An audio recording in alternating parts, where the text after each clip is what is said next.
welcome to After the Whistle. You know what? We're just going to get into the NFL. We'll talk about what we talked about at the end. But let's start with the New England Patriots. What in the world happened to them this game? 14 penalties, 100 and some yards. Tom Brady, a Hail Mary throw out of bounds. He was trying to throw the ball out of bounds. He just tossed it up for grabs, and that basically cost you a touchdown or a field goal right there. It was. Seems like they might have went out the night before due to where they were at. And once again, when you play teams who you feel aren't at your level or your caliber, I feel you don't take them seriously. I've never seen the Pats have that many penalties in the game because they're like one of the best teams of being professional and playing the game the right way and not getting so many penalties. So I just felt like they weren't there, personally. I feel like some of them might think they're already in the playoffs, but you realize we are not yet. Yeah, definitely. And then the red zone, they had issues in the red zone. You only put up 10 points against a defense that's been struggling all year, especially struggling to stop people in the passing game. The Patriots had numerous chances to take control of this game, but that final drive, I don't know what Brady was doing. Do you know what because it looked like he was just throwing the ball to anywhere. Even nobody got to him yet, and he just throwing off his back foot, just throwing it up. Like, who are you throwing the ball to? I don't know, man. I couldn't tell you what was going through his mind. I just know every couple of years, Brady goes brain dead in some of the worst moments. I'm just thankful this is not a Super Bowl moment. Yeah. So, we get past this. We need to stop acting like they're going to walk through every team on this show, though, because it seems like every time we do that, they lose or get smacked. Yeah, so, especially teams, they're head and shoulders better than, because this Steelers team is not that. Offensively, they're good, but they're inconsistent. And Ben Roethlisberger, the Pats defense, they caused 2 turnovers. They stopped the Steelers in the red zone. I think there was one time the Steelers got it in the red zone. They missed the field goal, and I think they went for it one time and didn't get it too. So, and the Patriots defense did what they had to do. The thing with this team is this whole season, you can see whenever the defense plays great, the offense doesn't play great. Whenever the offense plays great, the defense is terrible. It's like they haven't played well. I think probably one game they've played well, and that was against the Bills. And what was their slogan the last Super Bowl they won? Was it like play 60 minutes or something like that? Do your job. Oh, well, before that, though, I think it was like you got to play the full 60 minutes or something like that, right? Yeah. They haven't been doing that at all. At all. And that was terrible. It's bounced back from this. It could see this is what happens after the Miami game. And kind of like, oh, crap, this is kind of the effects of it. But who knows? They got last 2 games at home against the Bills and Jets, so they should be able to close that out. But the way they've been playing going into the playoffs with so many, there's at least 3 teams in the AFC that's hot right now that give the Patriots fit if they play them in the playoffs. So we'll see how this team goes in the playoff, but it's not looking good right now. Next week, they got the Bills coming up. The Bills faced off against the Lions, a team the Pats lost to, and they won 14-3. It's interesting because the Bills, Josh Allen, he's not a good passer. He's not a good passer, but he can run the ball. That's every time I see him, every time I look at a Bills game, he's running the ball. He's just running around. And this is the thing that kills me is they were saying this about Lamar Jackson. They said he should switch positions. He should consider switching positions. I never said that about this guy, Josh Allen, about considering switching positions because he's not a good passer. True, but Lamar, he's just a totally different athlete than Allen. He can do both, and he's exceptional at both. Mm-hmm. So, and you know how the NFL is when it comes to quarterbacks of a, different shade.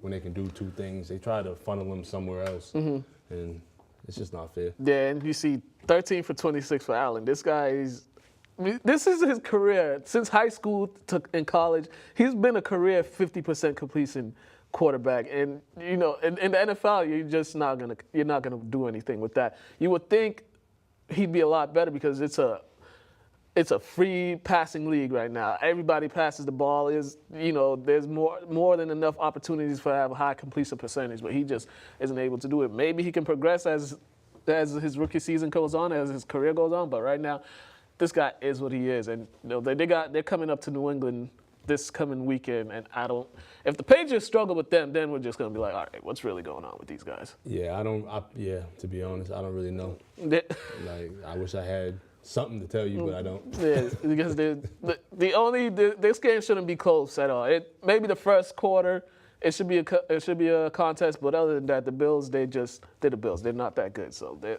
Patriots need to handle their business for the last 2 games because right now they're in the number 3 spot in the AFC. They can still get the number 2, but right now, the way this team's going, I don't know. I just don't know. Hot team, the Chargers. These guys, they might be. I think they may have the best. They might have the best record, the best win of the season so far against the Chiefs. This might be the best season, the best win I've seen so far because they were down 28-14 with about 4 minutes left in the fourth quarter, and then, I fell asleep, to be honest. I fell asleep. Man, Rivers, man. Rivers been killing all season, man. Like, I think he should be in the talks for the MVP race as well. The teams aren't as good as, the guys that he getting the shine for, but he's balling. Yeah. 26 for 38, 313, 2 TDs. Granted, he had 2 intos, but you're playing the Chiefs. You're playing one of the best teams in the whole NFL. Yeah. And Rivers is a gunslinger. We know he's had some of the worst interceptions before. I always talk about the one that was right here. Yeah. So, but he's balling though. And I don't know. Maybe add an addition to his family this year. Just put a little battery in his back. He's trying to get those bonuses. Yeah, all the mouths to feed. You need to get all them bonuses as possible. But also, they probably have the best wide receiver corps in the league. They have 3. I think they have 3 or 4 guys that are over 6'4" and that could all make plays. And I was shocked they went for 2. And I woke up to watch what happened. I saw it was 29-28. I thought a 2-point, they got a safety or something. Man, I saw the replay, and it was a 2-point conversion. That was some guts right there. And the dude was wide open. There was nobody near him. So that was definitely just a big-time win for them on the road. They've lost to the Chiefs 9 times in a row. They haven't beat them since 2013. So this was good for them. And now they're tied with the Chiefs for that number 1 seed, and they could possibly win the division if they win out or if the Chiefs lose a game at the end of the season. So this is the Chargers, man. Yeah, they balling. And I think Phillip Rivers, because he was in that Eli Ben Roethlisberger draft class, he's the only one that doesn't have a Super Bowl. Mm-hmm. The other 2, I think they both Eli and Ben got 2. Mm-hmm. So I think this might, if there was a year for Phillip Rivers to actually get one, this might be his best year because he has the pieces all around him. And he's playing exceptional. He's playing the best I've seen him play in a long time. So he's getting older, putting everything together, and it's working out for him. So yeah, definitely. Another playoff race, the Texans and the Jets. This was a big win for the Texans due to the Patriots losing. They had to get a last-minute touchdown, last touchdown, like the 2 minutes left in the game by DeAndre Hopkins. But this was a big win for them because now they moved past the Patriots and they're the number 2 seed right now. They lead their division, obviously, even though they lost to the Colts last week. But they're in the race to get a first-round bye. And, if it's another team that could use a first-round bye, knowing the players that they have a little history of injuries, it's the Texans. Yeah, and, they're playing well. I know beginning of the season they weren't sure how well Watson was going to play, if he was going to come back to regular form. And 22 for 28, 294, 2 touchdowns. I think he's back to normal. And Hopkins, he's always going to ball with 10 receptions for 170 and 2 touchdowns. Right? Yeah, they have the 2 wide receivers in the back. Their running game, they don't have one dynamic runner that you can focus on, but they use all their running backs. They use them all just to help them out and to spread the game out, to make the game a lot easier for Deshaun Watson. But Deshaun Watson, we was talking about it, like we were saying, as the season goes on, we'll probably see him get better and better and stronger. So that's what we were seeing. But kudos to the Jets, though. They didn't give up. They actually played hard. They had some boneheaded plays in this game, as usual. That's what the Jets do. But kudos to them for playing hard. And, their coach is under the hot seat, but they're playing hard. It's the Jets, man. It's hard to get wins out there. Yeah. And, Donald is having a good rookie year. This game due for 253, 2 touchdowns. That's quality, ain't he, with 24 for 33? Yeah. So he's shown that he could be, I want to say, an efficient QB in his early career compared to some guys that are just bad right out the gate and have to learn the game. Yeah. So, the Jets do have a bright future. It's not a lack of talent that they don't have. It's just there's something missing with that because they have all the talent on that team. Jamal Adams, he's one of the best safeties in the league. I think he just got selected to a Pro Bowl. They have some players in the defensive line. So, I mean, I don't know what the problem is. Todd Bowles is not a bad coach, so I don't know. I don't know why they're this bad, but I always say if the team has a bunch of talent, it might be somewhere in the higher ups. The reason why they're so bad. Yeah, I think every year. Yeah, I think whatever's seeping through the Knicks is going to them. So it's kind of the Knicks are rubbing off on them with just terrible management. But yeah, the Red Hot Cowboys, that streak lasted all but 5 weeks. They went into Indianapolis and they got shut out for the first time since 2003, and the Colts just gave it to them. The Cowboys had some chances to score. They went for it on 4th and 1 in their red zone, and the Colts stopped that. There was another opportunity for them in the red zone. It got intercepted, and the Colts, Andrew Luck and the boys. Andrew Luck, he didn't have the best game, but he had a good enough game, and they ran the ball down the Cowboys' throats. Yeah, because he didn't throw for 1 touchdown, and you shut him out. Prescott, he didn't throw for 1 touchdown, and Zeke didn't even get over 20 carries. He only got 18 for 87 yards. If you see how that game was going, I just would have gave it to Zeke as much as possible. Yeah. And just try to balance, to have a balanced attack. Like, I don't know what happened to these guys. I mean, you picked the Colts and I picked the Cowboys because they was rolling, but jeez, I know he's gonna get shut out. Yeah, and this is the thing with the Cowboys. We all know if you put the ball in Dak's hands for him to lead you to victory, it's not going to happen. You have to get the ball to Zeke. Zeke has to get the ball at least 25 times each game, and they didn't do that this game. They started off hot. Zeke had a couple big runs early on, and the Colts defense settled down, but the Cowboys never adjusted. And the Colts defense, kudos to them, because they've actually been one of those defenses that's been underrated this year. They've actually been playing well all season, and they made life crazy for the Cowboys, and shutting down Amari Cooper after the big games that he had the previous week. So, this Colts team, right now they're on the outside looking in the playoffs. They're 7-7, I believe. But, they're still 8-6, I should say, sorry. They're 8-6. So there's a chance. If this team gets in the playoffs, I'm telling you, they might. I wouldn't be surprised if they made it to the Super Bowl if they got in the playoffs. Yeah, I mean, they are rolling. They are rolling. But about what you said about Prescott not leading the Cowboys to a win, if you're going to put the ball in his hands, last time I checked, growing up watching the Cowboys, it was always the running back was the man and the QB was second in charge. I don't know why they decided to change that, because once they changed it, they haven't really been winning anything. Yeah. So I would go back to the traditional formula.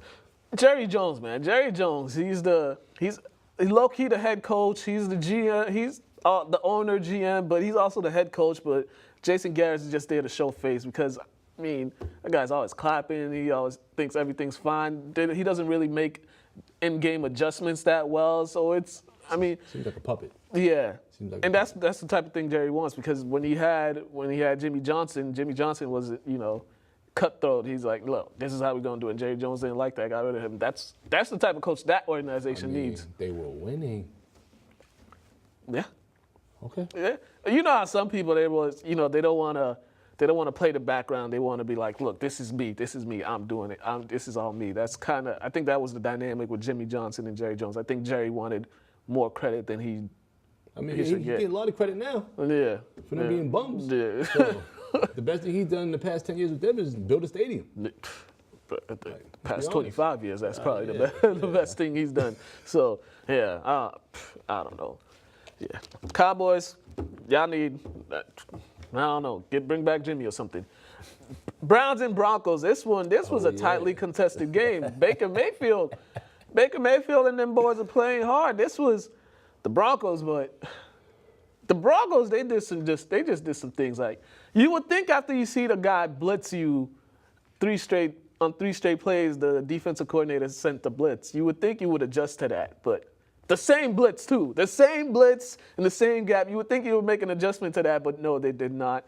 And all they needed was a field goal. They were probably like 10, 15 yards away from a field goal, to a potential game-winning field goal. And once again, no adjustments. And the Browns, usually these are the types of games they were losing. Now, their defense made enough plays for them to win. Their offense put up enough points for them to win, and then the defense closed it out. So this was a good thing for the Browns.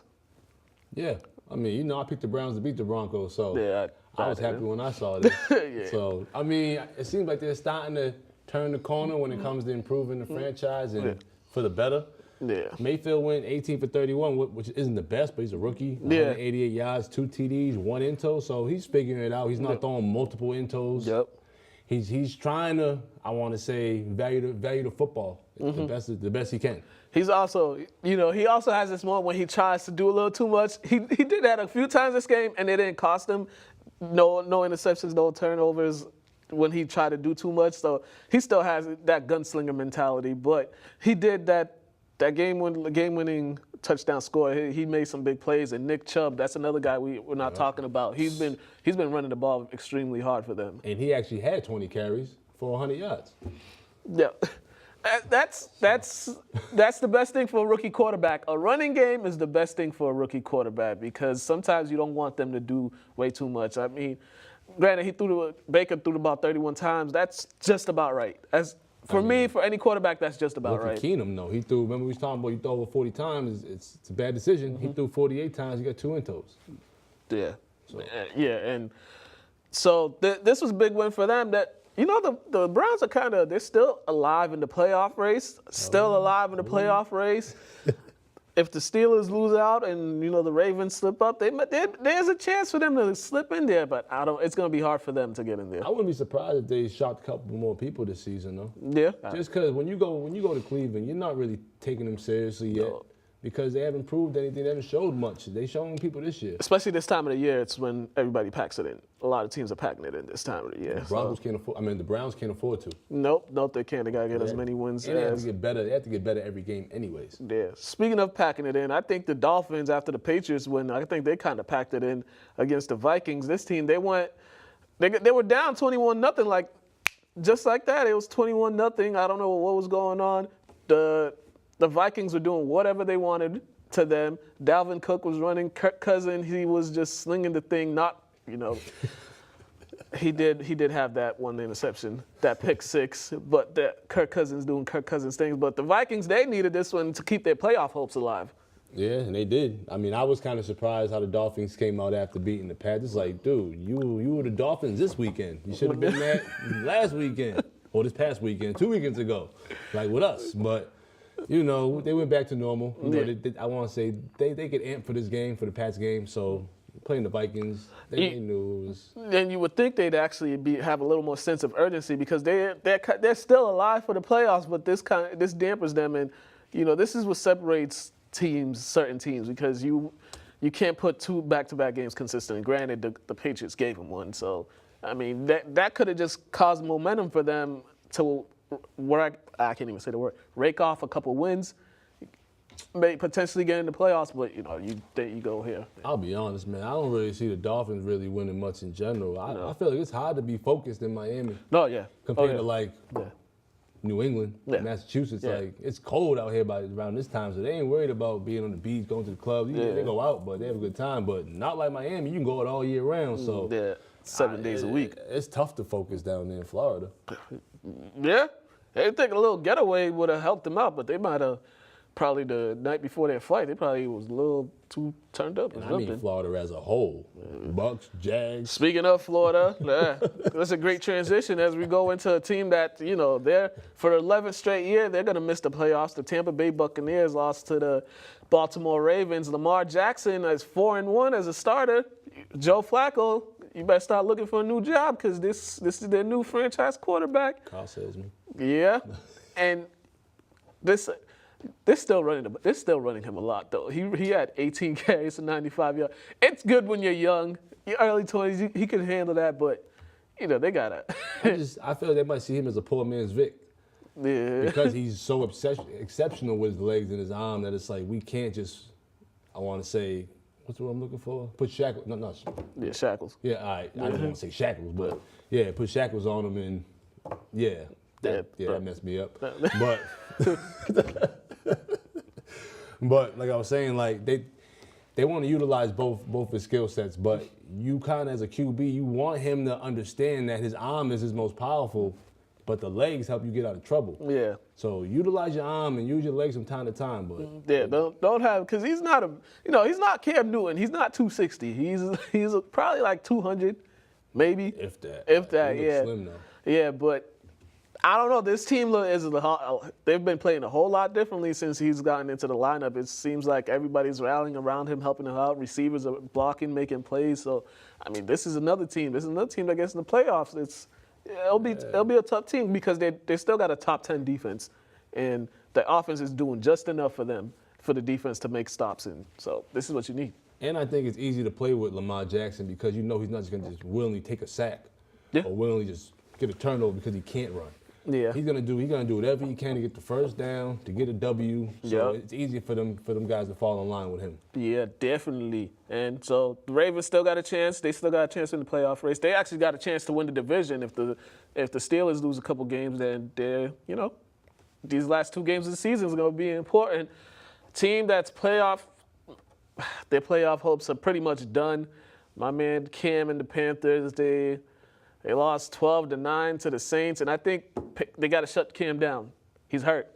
They got to shut him down. His shoulder ain't been the same since that Steelers game. He can't launch the ball as he used to. He even said in the press conference, they were asking him about the shoulder in the press conference. He kept saying, I don't know just what's going on. They need to shut him down. There are 2 games left in the season. He's still a good quarterback. You just got to shut him down, because you don't want another Andrew Luck situation where he has to miss an entire NFL season because of the shoulder. And you can just tell he hasn't been the same guy. That interception he threw in the red zone, it was bad. It was bad. You talking about Newton or Breeze? Newton. Oh, Newton. I mean, Newton's been getting beat up for a couple years now. So, like, at some point, you got to understand that your QB is your most prized possession, especially for your franchise. So you have to keep him healthy at all costs. And if you're not going to make the playoffs, just sit him. Yeah, sit him down. The last 2 games, just sit him down. Drew Brees, he hasn't been playing well the past couple of weeks. His MVP case is kind of going, Phillip Rivers has stepped over him. Jared Goff, Drew Brees, they've kind of fell, and Phillip Rivers is kind of emerging. It's still Mahomes' trophy to lose, but Phillip Rivers is coming up there. And the Saints, 12-9 win, but they did not look all that impressive in this game. I mean, every team has its ups and downs, you know what I mean? So I think they just hit a rough skid at this point in the season. Like, most teams hit it in the beginning, the middle, but towards the end, usually don't hit it. Usually trying to be rolling into the playoffs. But tough win. They showed they could win tough games. Yeah. So Drew Brees had probably his worst game of the year. You throw an into in the red zone. You don't even throw 1 touchdown, which is rare for Drew Brees. Yeah. So they were lucky to get out of there. Yeah, definitely lucky. So they're still the number 1 seed right now in the NFC due to the team we're about to talk about, the Rams. They lost to the Eagles, and Jared Goff, this is 2 games in a row. He hasn't played well. They seem to forget about Todd Gurley for some reason. I don't know what is going on with the Rams and not giving Todd Gurley the ball, but they seem to forget about him. The Rams had a few chances to win this game, to tie this game and send it to overtime, but the Eagles just, they just made enough more plays for them to win. I mean, Nick Foles, played well, 24 for 31, 270 yards. Just neither one of them threw a touchdown, but he played all right. Goff did not play like himself. You can't have all those yards, 339 yards, and not 1 touchdown. And I think with Gurley, their problem is, like, he's so effective and efficient with getting into the end zone that they feel they don't have to give him the ball that much. Yeah. He only carried the ball 12 times for 48 yards, but he had 2 touchdowns, though. So you should give him the ball at least 18 more times, 10 more times, 15 more times. You might have another touchdown. Yeah, I have no idea what they were thinking, but give Gurley the ball. He's an MVP candidate. He's their best player. They need to give him the ball. And 53 times for Jared Goff, that's not going to work. But the Eagles, with this win, their playoff hopes is still alive. They came in the game in ski masks, though. Who did? The Eagles. The Eagles? Yeah. Now they're encouraging their fans to come to the home games. I don't know if their last 2 games are at home, but except for the home games, just come in ski mask and. I mean, it's better than booing Santa. That's what they're known for. They booing Santa, throwing a battery at police.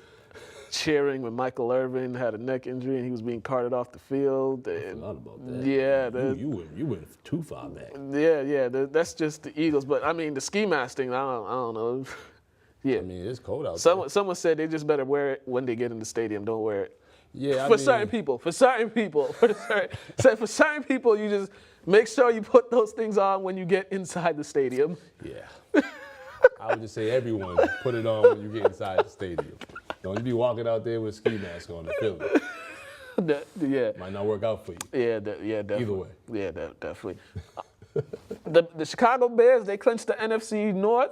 They're the NFC North champ. You know, I kind of called this before the season started after the Khalil Mack trade. I said, I think they might be the best team in that division, and that turned out to be the case. And you know, another win over the Packers. They salvaged their first game because they let the Packers get back in the game. So this team we gotta watch out for. I mean, defense wins championships, and they got them a conference championship right now, or division championship. Division championship. My bad. And you know, Trubisky's playing solid. Only had 2 incomplete passes for 235 and 2 TDs, and Rodgers needs to be shut down. Yeah, that's another one. Shut him down. Once again, threw for over 40 passes. Did not score. Had one in tow, and he's just not playing like himself. Yeah, a lot of these franchise quarterbacks need to be shut down, especially those that they're not going to be in their season's pretty much over, so they need to shut them down. But the Bears, this is, barring injury, this is a team that this is a Super Bowl team. This is a Super Bowl team. They have everything. The only thing, if you want to beat the Bears, you got to make Mitchell Trubisky, beat you. You can't force him to do things that he's not used to doing, because the Bears, their recipe is run the ball, play tough defense, play action, have quarterbacks makes plays here and there. So if they could take away the running game and force Trubisky to beat them, then that's probably the only thing that can happen. But we'll see what happens in the playoff run. But that's good for them that they got that win. That they won the division. Definitely. And these two teams, the team in Washington and the Jaguars. The team in Washington, playoff hopes, is still alive after that win. The Jaguars, their season's been over for a long time. We all know that. But Josh Johnson got his first win as an NFL quarterback, which is remarkable. As I should say, remarkable. But the Jaguars, they need to look at themselves in the mirror. They're pathetic, especially all the hype they had coming into this season. Terrible. Yeah, I don't know what happened to that organization. Be brutally honest. They were supposed to be better than this upcoming season. But, can't worry about them. Yeah. But Johnson played well, 16-25, 151, 1 TD. I mean, the game wasn't a good game. You look at the score, it's like the tale of two awful teams. Yeah. Who's going to just come out? Yeah, but extreme. I think they have a date with the Cowboys. Let me. No, they don't. They close the season with the Titans and the Eagles. So, if the Cowboys lose their last 2 games, there's still a chance for this. This is another team, the NFC East, wide open. There's a chance for some of these NFC East teams. The Giants still have. They still somehow still have. Although they lost to the Titans. Marcus Mariota throwing for 88 yards and Giants still winning. But the NFC East is just, that division is very, very, very interesting. So I'd say that. Yeah, the playoffs is we got 2 more weeks left of the season, and then the playoffs is here. So, it's about that time. We're going to go to Craig, and he's going to do his things with the no huddle. So here's Craig with the fantasy no huddle. We're going to come back, talk NBA and some other stuff.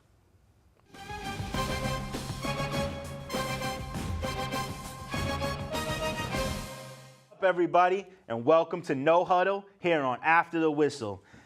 My name is Craig. You might see me on my show, The Flex, Wednesday nights at 9, but I'm here on No Huddle to give you my top sleepers this week. Starting off, my number 1 sleeper this week is going to be John Ross. John Ross has become the number 1 wide receiver in Cincinnati after first A.J. Green goes down. This past week, Tyler Boyd is going down. So now you got John Ross, the number 1 wide receiver, pretty much the best wide receiver by leaps and bounds. So if you're playing fantasy football, John Ross is going to be a great pickup. Next on this list is going to be Chris Carson. Chris Carson has been playing like a beast. Most likely, people have been letting him ride the bench. I hope you didn't let him ride the bench this past week because he put up a 30-piece for you, and I expect him to not necessarily go that hard, but I do expect him to put up good points for you. So if you have Chris Carson, he's definitely going to need to go into your lineup this week. He's playing like a beast. He's giving it all he's got, and all he has got is pretty good. So Kenny Golladay, another wide receiver I like this week. He has a fair matchup. He had a great game this past week. I expect him to follow it up with a good game this coming week. So if you have Golladay, throw him in your lineup. Jamal Williams, once again, another set of players going down. Aaron Jones out for the season. So Jamal Williams is plugging right into that slot. So if you need a running back, if you're desperate and you're going into the bowl game, or if you're just playing the season out to its fullest, Jamal Williams is a running back you might want to grab with the fact that they have nobody else running the ball. For a tight end, I really like Vance McDonald. I like to think of Vance McDonald as the newest up-and-coming Gronk. He scored a touchdown last week. He didn't get you big points, but I do expect him to have a pretty good game this week, going up against a team that I think in the New Orleans Saints doesn't have a very good defense, especially when it comes to covering tight ends. Marlon Mack, another name I've been liking to say these past couple weeks. He's coming to his own on the Colts. This team is playing really well, and Marlon Mack is running the ball. They're going up against the Jacksonville Jaguars, whose defense is demoralized. So I like that play. Go ahead and plug Marlon Mack in. Dalvin Cook, he's been running really well, and I expect him to once again have a follow-up game. I think he gets into the end zone. Matt Breida seems to be fully healthy, so I actually like him as a plug-and-play. If you're going into the bowl game and you need a flex, Matt Breida could be that sneaky play you put in, and hopefully he gets you into double digits and scores a touchdown. And then finally, I'm going to go with Sterling Shepard. Go ahead and plug Sterling Shepard into your lineup. They have a decent matchup, and Eli Manning has been playing better these past few weeks, and with OBJ out, Sterling Shepard is the #1 wide receiver. So there you go. I hope, if you're in the bowl game, I hope this helps you out. If not, I hope that it gets you through the weeks as best as possible. But until then, my name is Craig. This is No Huddle on After the Whistle. You got to check out my show, The Flex, Wednesday nights at 9, and it's going on even further past the fantasy football season. But until then, good luck. Have a good night.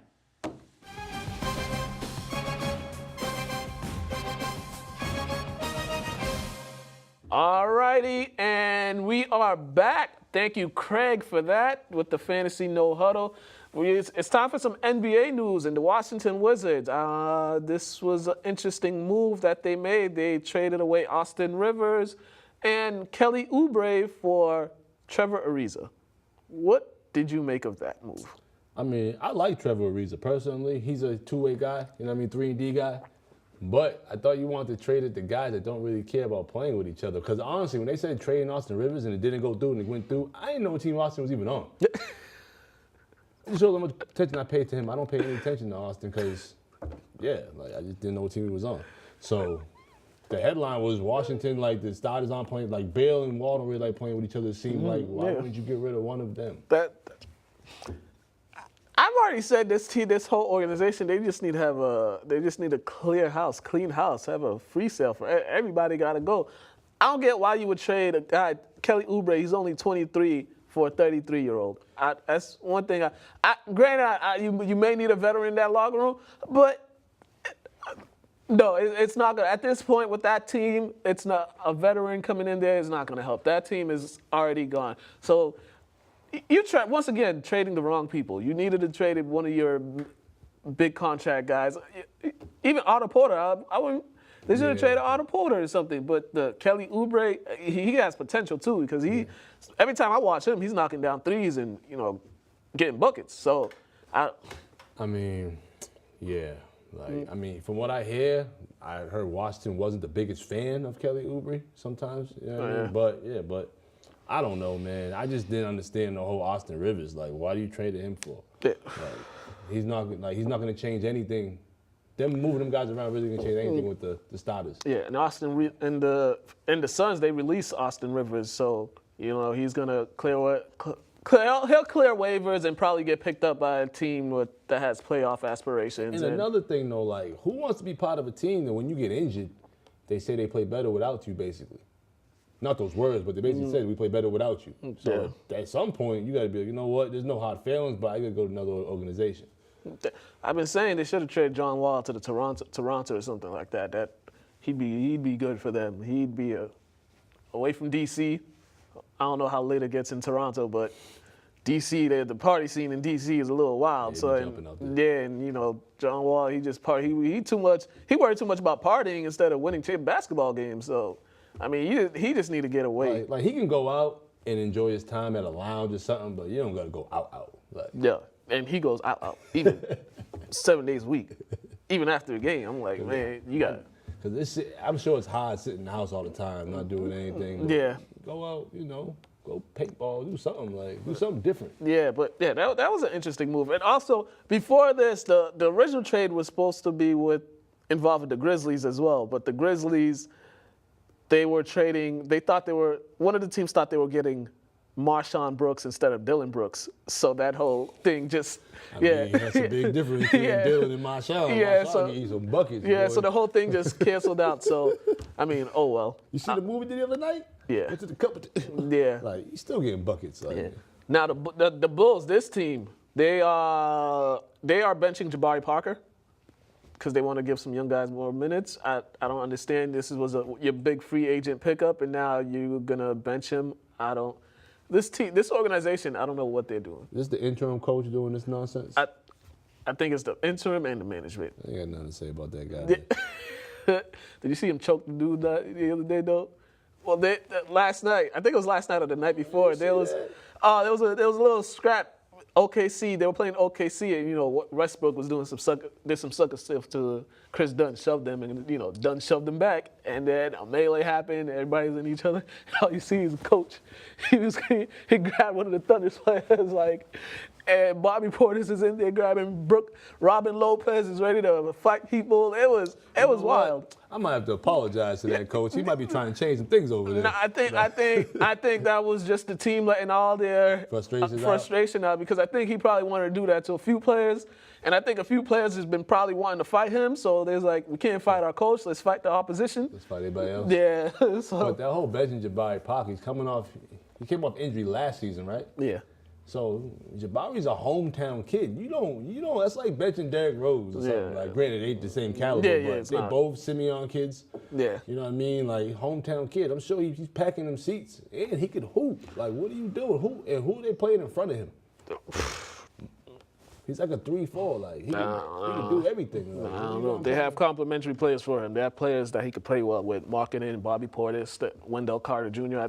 All those guys could play well with each other. So I don't know, man. Yeah. I don't know. But the interim coach, he might be trying to change the whole the whole culture over there. Maybe. He might be. Maybe. Who knows? We'll see. Lastly, at the NBA, LeBron and Lonzo, they became the first teammates since Vince Carter and Jason Kidd to have a triple-double in the game. This happened a couple nights ago against the Hornets. I'm not surprised. Yeah. Because both of them are passers. They're passers first, both of them. And like Zoe, he can score a little bit, but he's not no killer. He's not no Kobe or something. He does a little bit of everything. He's a great facilitator. Yeah, he's great facilitator, and he's long. He's tall, like 6'7". Yeah. I say with his rookie year, he was D'ing everybody up. Like, it's just hard to shoot over him. Like, speaking of D'ing people up, he locked down. He's been locking down a few players. He locked down Campbell Walker. I forget who else he locked. He locked down. It was like a list of 4 guys. Yeah, there was like top point guards too, and he just locked them down. So I mean, say what you want about him, his offensive skills. The guy, he could D up, and it's 6'7", and the guys you're D'ing up are probably like 6'2", 6'3". End of the day, at that level, you all get paid to do something out there. Yeah. So it might not always be what they drafted you for. Mm-hmm. They might have figured out, oh, he can do this. All right, let's pay him to do this. So you never know. Yeah. So, but the Lakers they lost last night in Brooklyn. Yeah. It was a good game. Marshawn. Yeah. My son hit him with the hoe. He hit him with the whoop wop. He hit him with the whoop wop. The old Nelly. All right, athletes corner time. I was at Lynn Tech. Man, these kids, they are. One thing I would say about them, they are very, very confident in themselves, and that's rightfully so for any basketball player. I like talking to them. They were hilarious. So, athletes corner. Then we coming back, and we're gonna wrap up the show because we got stuff to do here.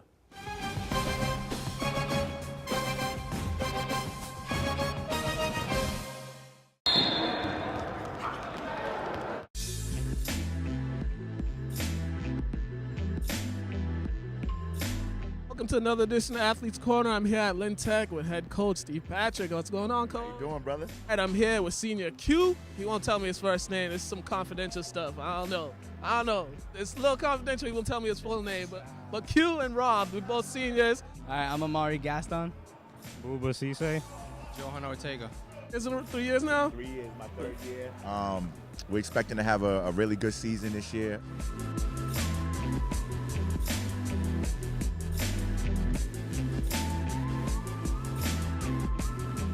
How excited are you for this team this year? I'm very excited, very confident in what's going on with this team. We're defense orientated this year, not too much offense. Like you said, I lost a lot of offense last year. Good shooter in Bellman Barillo, but we're gonna make up with it with Buba Cisse, a couple of the younger underclassmen. You know, I see the practice is hard right now. So what are some things that what's some key things that you guys been working on all the practices that you guys have had so far? Like help defense, getting back. I don't know. Right now we're just learning how to be a team. Just working hard, working on our defense and offense. Just, working for another state championship. We over here just working hard in practice every day. We just getting into the lab. Right now we're just working on some defense and offense stuff. Having a little tough week. I got a couple of the cancer out of the group. And after that, so far, we're looking pretty good right now. Everything's going the way it needs to go right now.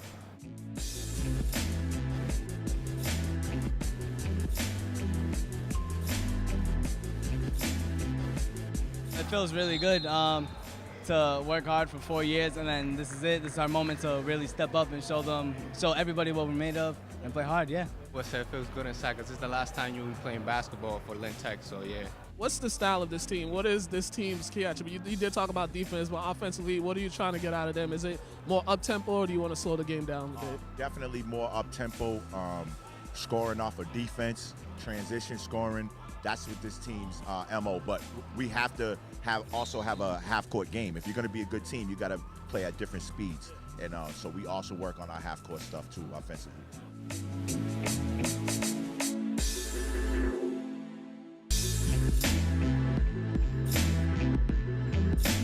For you, what were some things that you worked on this offseason during the summer that you wanted to bring to the season so you make sure your senior season was a big season for you? Mostly what I've been working on was being more vocal on the court, get my voice out there and demanding the ball more since I'm like the only big man. If I have a mismatch on somebody, I'll just be like, I'll just demand the ball and, start working it in there, you know what I'm saying? I just try to work on getting stronger and driving in the paint.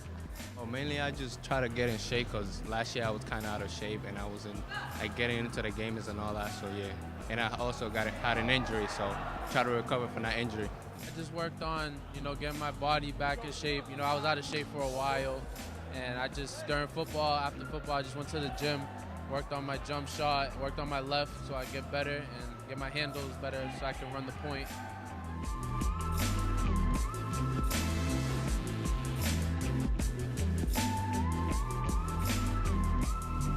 Who are just some of the teams that first pop out in your mind when you think about conference play? Conference play, the three toughest teams to me would be Mystic Valley, Chelsea, and Greater Lowell. They was all tough last year. They're going to be tough again this year. Now you're on pace for 1,000 points, 1,000 rebounds. I don't know if a player in Tech history ever did that. What's that mean for you that you're actually might be the first ever player at Tech? All the great players that came here, but you being the first player to get 1,000 points, 1,000 rebounds. It's gonna mean a lot to me because I worked very hard since a freshman. I had some tough things down the road that stopped me, but that I just came and balled out, and doing this, that's not just going to do it for me. I'm going to do it for the team.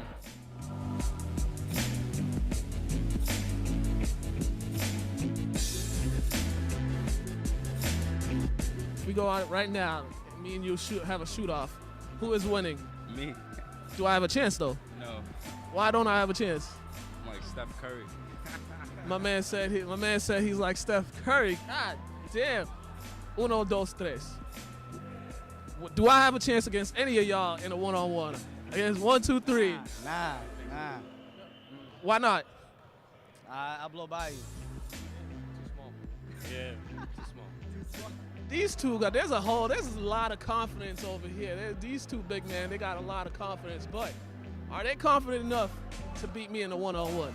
Now that's the real question. Can they handle me in a one-on-one? This is the question everybody wants to hear. Is that possible? Can y'all handle me in a one-on-one? Man, I'll handle anybody, but like, yeah, I could, yeah, I ain't worried. Sorry, it's a little. I'll even let you get the ball real quick. That's it. He said he'll even let me get the ball. Damn, the disrespect. He don't know if he ain't gonna get that ball back if he lets me get the ball first. How do you give me a chance of beating which player? Nobody on my varsity, probably one of my JV guys. Not one on varsity? Not one? Not a single one? Not one on varsity, I don't think. Well, actually, I never see you play. So, but I don't think you could beat anybody one-on-one on my varsity team, but my JV guys, probably a couple guys. Listen, we could do this right now in this gear right now. Me and me, that's for sure. I've got Steph Curry over here, and I've got light-skinned Draymond Green over here. Me and Steph Curry. Listen, nobody's out shooting me. I already told y'all. Nobody's out. No, we about to have this shootout. Thank you guys. I want to thank them. Athletes Corner, Lynn Tech. I'm out of here.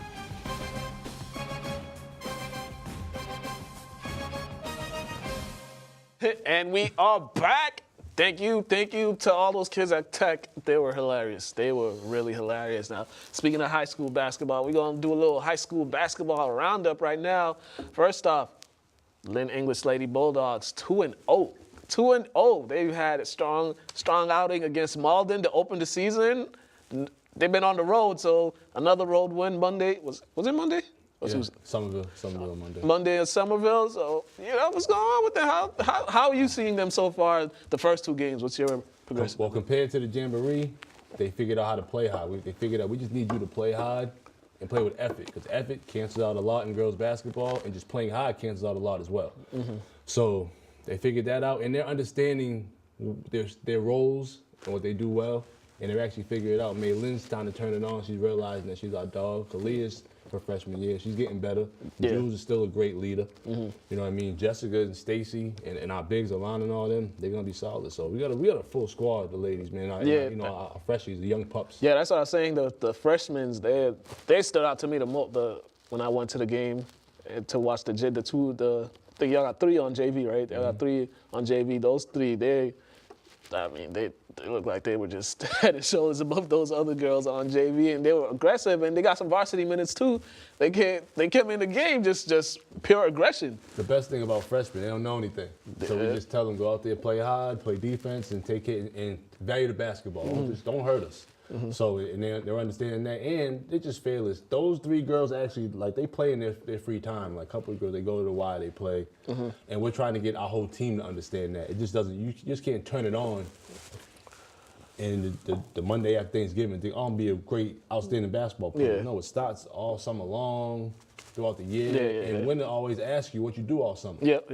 So they're starting to figure that out. And we had our second off season this past summer, so they're starting to understand how much work it takes to be a high caliber basketball team. Yeah, and I think they finally figured out that, certain teams that you're way head and shoulders better than, you just blow them out at the beginning of the game. They just let them know they don't have a chance. I think they did that with Malden. Because you guys' first 2 years, there were games where you guys were better than the team, but things didn't click. Even last year, I think you guys probably gave away 3-4 games that easily y'all should have won. Yeah, they were so used to just playing to the tempo of the team. You know what I mean? Mm-hmm. Playing like your opponent, playing to the level of your opponent. Mm-hmm. And the biggest thing in girls basketball is confidence. I tell them, you're a confident lady. You're worthy of being on this team and in life. And once we help them understand that and how to be confident and how to believe in yourself, everything else starts to fall into place. Right. So you guys have Winthrop Thursday, and then the Christmas tournament. Are you guys playing in that next? That's next week. The Christmas tournament next week. Yeah. You guys got 4 or 5 road games before you even have a home game. I mean, that's good. That's great for us. So to prepare us for the tournament, if we're so fortunate enough to make it and we're on the right track. So think about it, if the girls can win on the road, then winning home shouldn't be a problem. That's where all the support is. That's where we practice every day. We get all the shots up.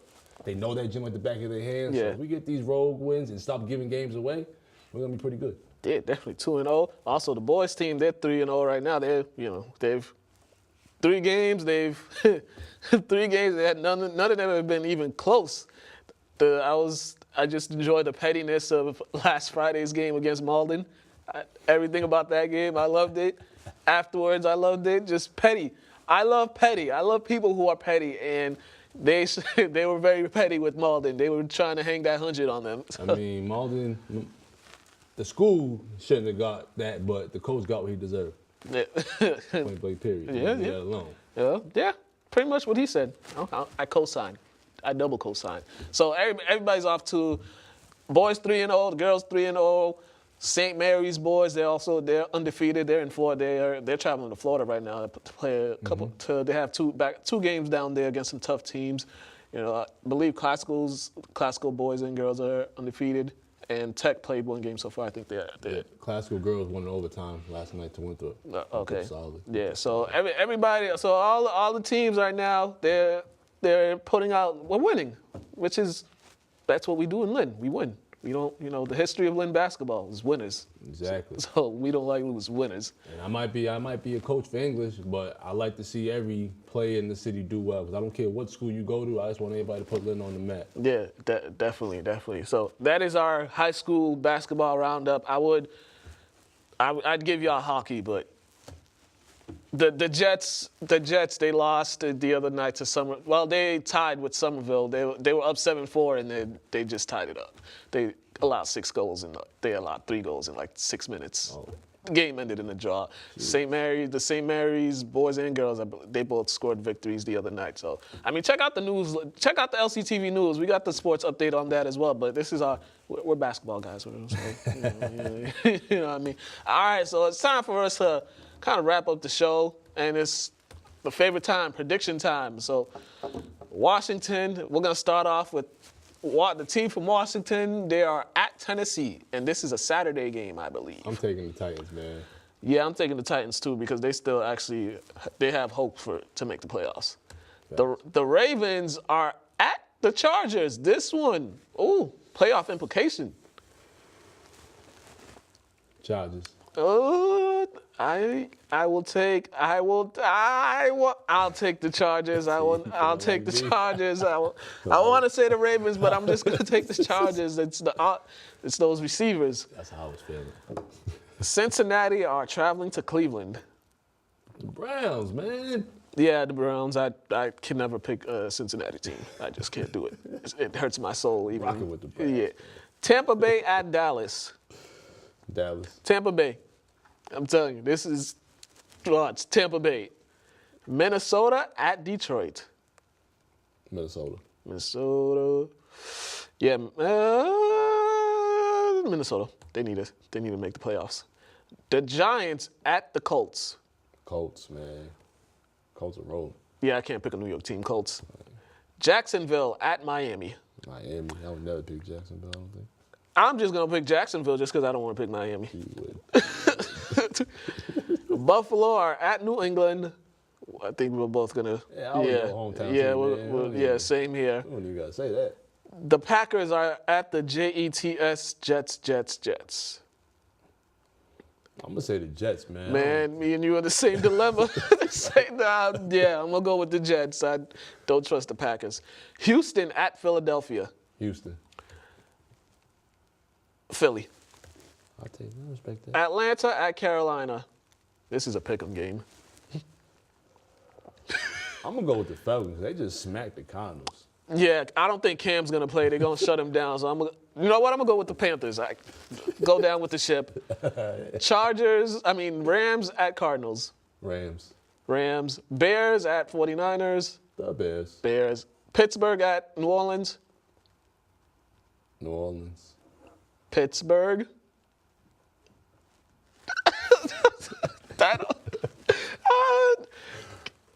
But game of the night, game of the week, Kansas City at Seattle. I'm gonna go with Seattle. You're gonna go with Seattle? I am going to go with my magic crystal ball that's invisible, and it's telling me to go with the Chiefs. So I'm going with the Chiefs. I can see that. Yeah, I'm going with the Chiefs. All right, that is our prediction. You got anything you want to say before we get up out of here? I mean, just support all the basketball teams around the city, man, and the high school hockey teams around. We gotta support everybody. Hockey, swimming, track, indoor track and field, yeah, all that good stuff. And I think we got an Olympian. We got somebody that's going to be in the 2020 Olympics. She'll be on Friday. She'll be here Friday. So we're going to be talking to her about that. So that's it. That's a wrap for us. Me and Todd, we are out of here. You want to do a show Monday? We'll probably do an After the Whistle special on Monday. Yeah, why not? The night that Christmas is next week. So check us out. We'll be back Monday, and there may be a third person here too. So it might get a little crazy. So you guys, LynnTV.org. Check it out. Facebook, Lynn TV, Lynn Community Television. We are out of here. And Kay, you did all right for your first time, but yeah, Pedro, we need you back.